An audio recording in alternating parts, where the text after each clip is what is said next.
Dalawang Pilipino na kabase sa New Caledonia ay matapos ng Pasipiko malapit sa Australia. Pinapayuhan ng mga Pilipino doon na maging alerto at sa mga kailangan ng tulong, maaaring dumulog sa konsulata ng Pilipinas sa Sydney sa pamagitan ng numero 61-481-721-027 at mag-email sa sydney.pcg@dfacom.pa. Anim na minuto na po makalipas ang alas 6 ng umaga. Senador Rizal Teveros inilabas ang dokumento ng mga negosyo kung saan kasosyo ni Banban at Mayor Alice Go ang kanyang mga kaanak. Batay sa dokumento, hindi lang sa dalawa kundi sa 7 negosyo kasosyo ng alkalde ang isang Wen Li Yin na sinasabi ni Senator Sherwin Gatchalian na Chinese national at kasama ni Mayor Go ang kanyang dalawang kapatid, ama at si Wen Li Yin. Sa Securities and Exchange Commission of SEC document ng QJJ Group of Companies ng pamilya Go sa iisang bahay lang din ang address ng pamilya Go at ni Wen Li Yin. Sa dokumento ng Bureau of Internal Revenue, nagtataka ang senador sa first name ng Go Incorporated ng sa mga kaanak ni Go. Si Wen Li Yin ay 1971 ang noong pinanganak at kung siya ang tunay na ina ng alkalde, 75 taon ko lang siya ng mga at kung gandang nalang ng kapatid.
focus on socialist and generic pneumococcal sleep symptoms persist, consult your doctor. Robust dietary supplement for men. Sabi nila, ang unay na lalaki, matibay, magaling at matigas. Samahan parang Robust, the white of epimedium extract, L-arginine, Songaria, Cynomorium at GABA with proper diet and exercise. Para masiguro, pumili sa mga Mercury drugstores nationwide. Robust, 70 pesos XRP per tablet lamang. Robust, para sa mga palalakihan. Pati sa inyo ng ABC Healthcare International Corporation, mahalagang paalala, ang Robust ay hindi gamot at hindi dapat gamitin panggamot sa anumang uri ng sakit. Robust para sa mga kalalakihan. Di umaatras sa bawat laban. Here's Martin Rivera to tell us why he's been going to Solaire Resort North in Quezon City. What can I say? A new dawn rises in my heart. Really? Is this love? Tell us more. What's not to love about Solaire Resort North? A five-star hospitality entertainment with star-studded performances, food, gourmet adventures. With global cuisines, you can't help falling in love. All of this now in Quezon City? At Solaire Resort North, a new dawn in Quezon City. Solaire Resort North, now open. A new dawn in Quezon City. Solaire Resort North, now open.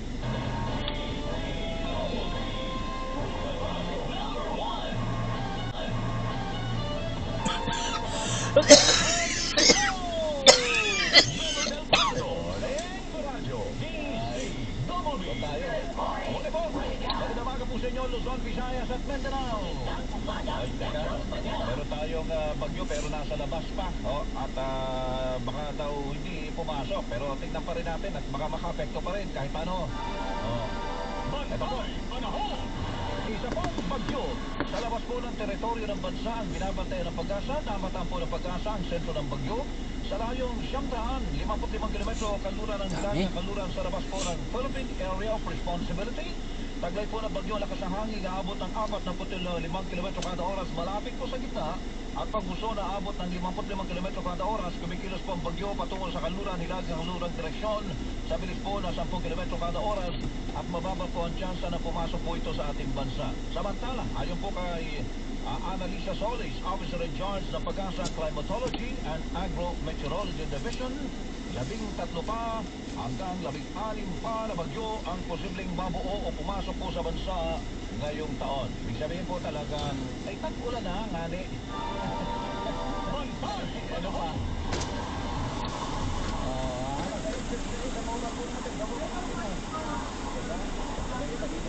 Hi po, good morning po. Welcome to McDonald's. Right, kung have your order please. One piece Thai part chicken with large Minute Maid drinks. Yun lang.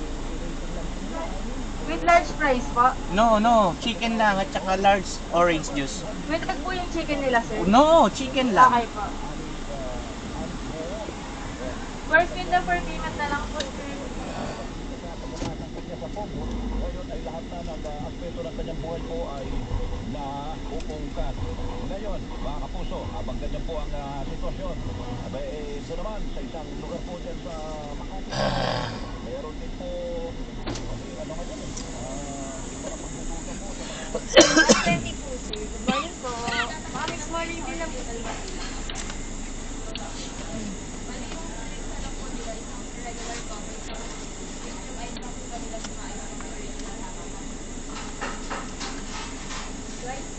Sir, may try po kayo.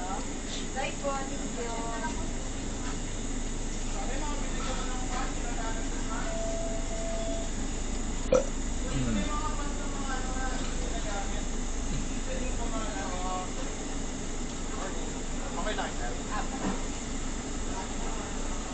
Bali, 87 pesos.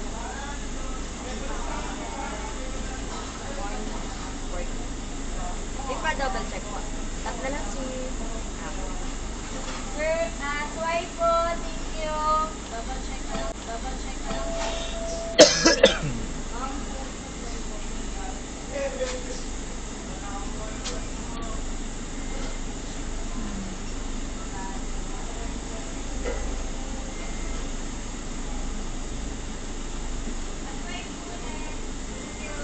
Okay po.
po, one piece chicken po.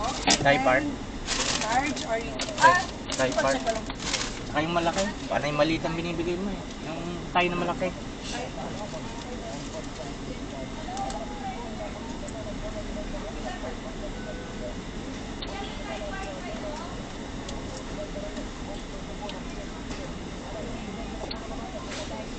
Rib leg and wing lang daw, sir. Ano yung big part? Rib po. Ah.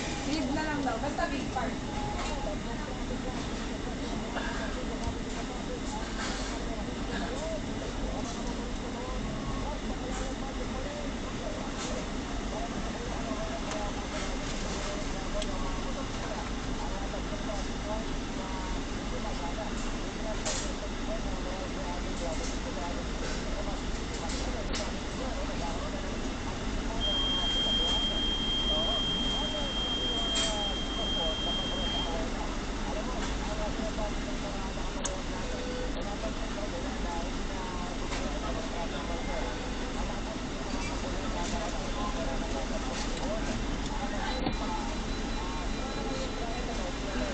Salamat. Thank you po. Ingat po.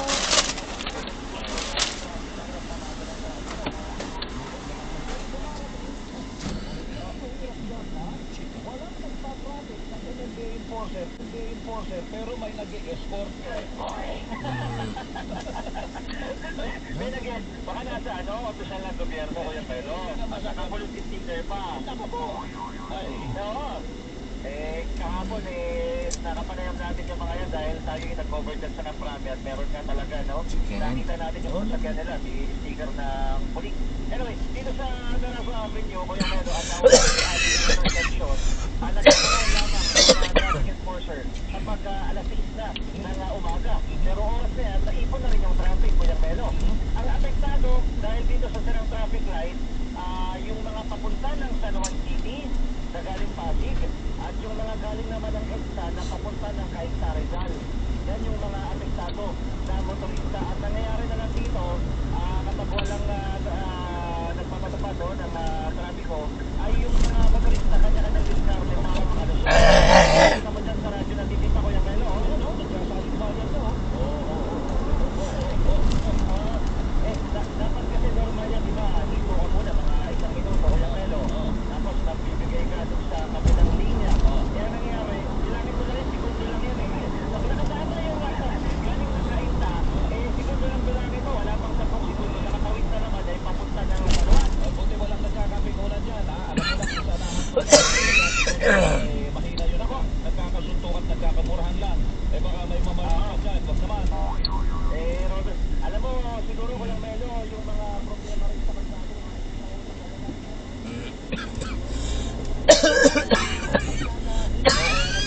Mapatupad ng traffic control na lamang din ang mga traffic light na yan, Kuya Melo. Maraming mga gustong makalaman dahil nga matraffic. Gustong mauna at hindi sila ma-stuck sa traffic. Bakit hindi sila bumamo ng maaga at mag-travel?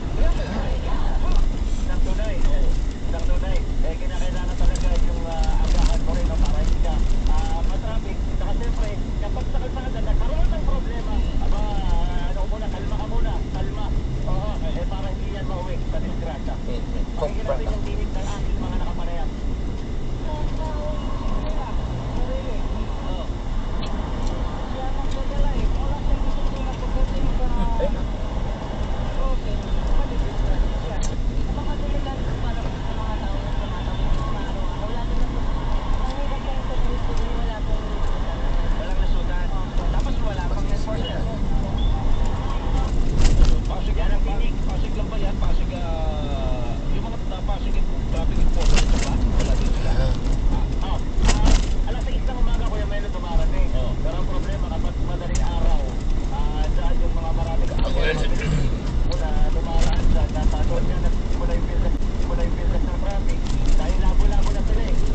lumabas na rin yung mga sasakyan dahil intersection nito, delegadong area yan. Pagkatapos, tatlong traffic lights pa ang hindi gumagana. Ang naman po sa may pangalala ng survey, Super Radio, DCWB dapat totoo. Melo del Prado sa Super Radio.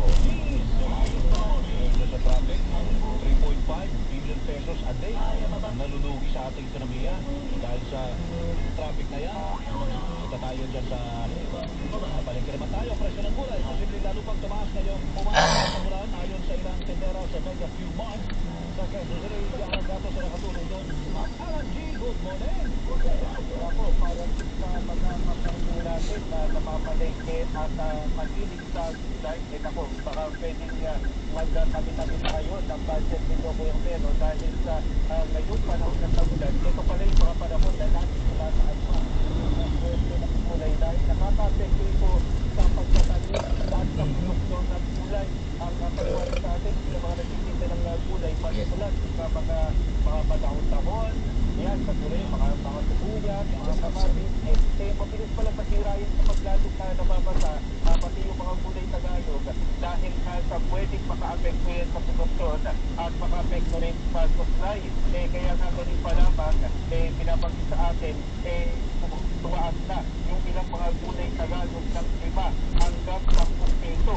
Yung presyo nga ng talong nasa 60 hanggang 70 pesos kada kilo, na dating 40 pesos ang kada kilo. Oh my God! At ang palaya, lalo pong tumait ang lasa Buyang Nelo, na dating nasa 90 pesos, ngayon ay nasa 120 pesos kada kilo na. Ang kapesa ay nasa 120 pesos kada kilo, mula sa dating 60 pesos. Ang kada kilo naman ng kamatis, naglalabog sa 60 hanggang 70 pesos ang kada kilo. Yung kalamansi, medyo nakakapekto rin ito kapag umuulan Buyang Nelo, binabanggit sa atin dati